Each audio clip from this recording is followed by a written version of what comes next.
Like you can't compare T-Top losing the same way Official lost. Like we can't. We're not boxing them to in the same category. And I don't believe in win, lose, or draw in the first place. I don't believe in that. I don't believe, and I don't know how you feel about URL votes and reactions and which one is more important than the next, and are the Twitter polls more important, are the YouTube comments more important? In reality, there's somebody that could build a case for T-Top in all of those battles besides the Jack Boy one. I think the Jack Boy was clear. Dude, battle rap is so debatable, man. I still to this day, I've always said it's hand sanitizer. 99.9% of battles can be debated. I live and die by the app stats. That's just me. You live and die by them.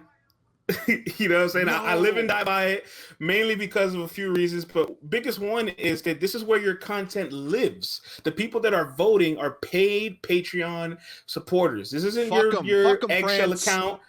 This isn't your eggshell account, Mike, that just made their account on April 2021 with 3 followers that are cursing you out. All right. These are people paid every single month. So at the very least, and you know what? You can watch revisionist history happen on the app if you pay attention, right? Because Jada Nightwing didn't have this crazy record. Now he's 11-0, and it's like, wait, hold on. Didn't he choke 2 rounds against Ace? Didn't he choke 2 rounds against Reaper? How are you guys going back to vote this because you like who he is now? Yeah. And then even if I disagree with that, but that's interesting to see that people will go back and rewrite history.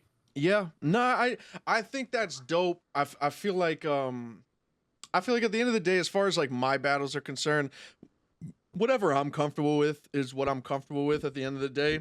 I don't care, but I lived and died by the stats when I was like 4-1, and I think I'm like 5-7 now. And what fucked me over is them re-uploading me in daylight. That's when my that's when my record started to tank. And then I took Rum Nitty and Tay-Rock in the quarantines, and I know I was losing that one.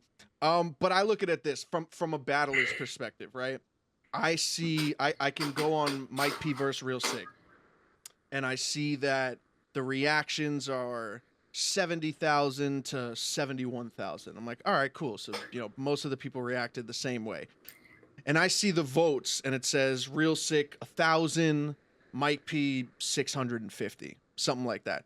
I look at that as there are 350 people out of the tens and thousands of people that watch that battle that just think I lost.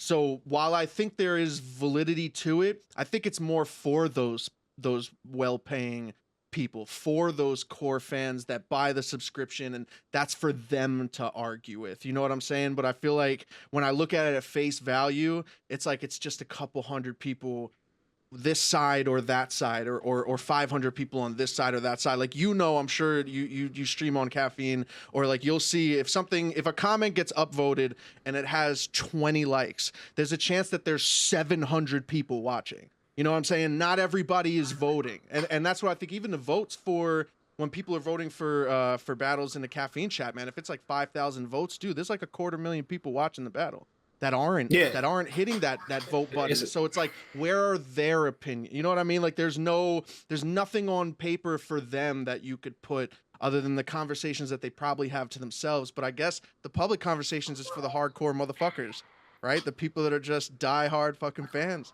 So I think it matters for them. For a battle rapper, I feel like the only thing that matters is how you feel the battle went. If I feel I lost, that's great. Well, it's an area of database for sure, and whether you fully agree with it or not, it's a reference point to work off of. But one of the cool parts about it that I feel like nobody talks about because they get lost in wins and losses is the actual engagements per battler, right? Because I was doing this little trend chart, right, where all the rookies of last year, I put Kid Chaos, Easy, Real Sick, Jada Nightwing on like a little chart, and I put their total reactions per battle in chronological order as their careers went off, and you start seeing major spikes. When you go to those spikes, you see, it's Easy versus Cortez. That's a breakout performance. You go to Real Sick and Chilla Jones, like, that's a breakout performance. That's a major spike. And then these numbers almost can show you statistically how people are performing to a degree, right? There's still nuance to it, but it puts some things into context, and I think it's all interesting. I agree. No, I agree completely.